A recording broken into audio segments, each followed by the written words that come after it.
Hey, this is Joe from Presonus. If you record stringed instruments like guitar, I'm going to show you how to never be without a tuner in a session again. This is going to be so simple, you're going to wonder why you didn't think of it. Or maybe you did think of it, but for the rest of us who didn't think of it, here we go.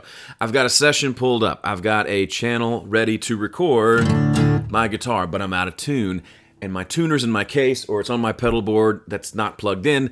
I would rather just have a tuner in the software. Well, you can, but I'll do you one better. See this little input section here? If we enable that and drag this out, we can see my channel here. And yes, there is a tuner plugin in Studio One. So you could open up a tuner and have it right there. But I don't like that as much because then I have to open and close the window all the time. I'd rather just not have to do that.